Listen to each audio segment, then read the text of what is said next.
The Megillah tells us how Queen Esther was ready courageously to risk her life on behalf of the Jewish people and enter the king's chambers without permission.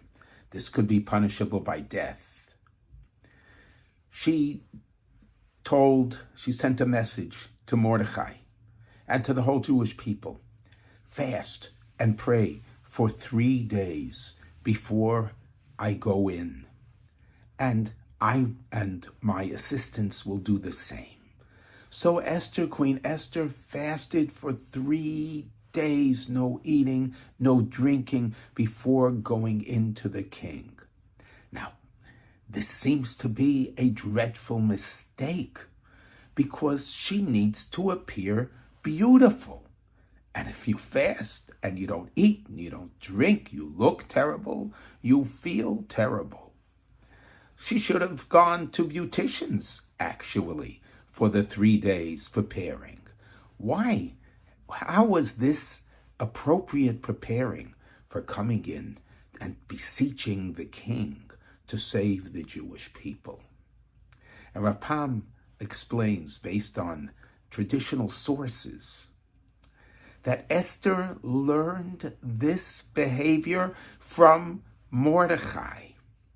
What happened with Mordechai was that as soon as the decree came out, Haman's decree to destroy the Jewish people, men and women, children, young and old, Mordechai donned sackcloth and moved to put himself into a state of mourning, and he cried out among the Jewish people, and then he sat at the gates of the palace in sackcloth. When Esther heard that Mordechai was at the gates in sackcloth, she sent him a suit of clothes. Now, the big question is, what was Esther trying to do? Mordechai certainly had a suit of clothes. What was her message to Mordechai? And her message to Mordechai was, look, Mordechai, you are very well liked in the kingdom. You are diplomatic. You are well known. Use your diplomacy. Go into the palace. Do what you can to find a way to speak to whoever you need to speak to maneuver in any way, shape, and possible to save the Jewish people. And you can't go into the palace in sackcloth, so you have to have you have to be dressed properly. That was the message, Esther's message, by sending the suit of clothes. And Mordechai refused it. And his message to Esther was, there's a different kind of diplomacy that is needed now. And that diplomacy is prayer. That diplomacy is connection to Hashem. That connection is teshuvah, penitence, beseeching Hashem to bring benefit and blessing and salvation to the Jewish people. That's the diplomacy that is needed. Esther learned that lesson. And that's why she fasted and declared the fast for 3 days, going into the king, despite what it would make her look like, because she knew that salvation comes only from Hashem. So we read the Megillah this coming week. We're about to celebrate the holiday of Purim, that the great miracle of the salvation of the Jewish people.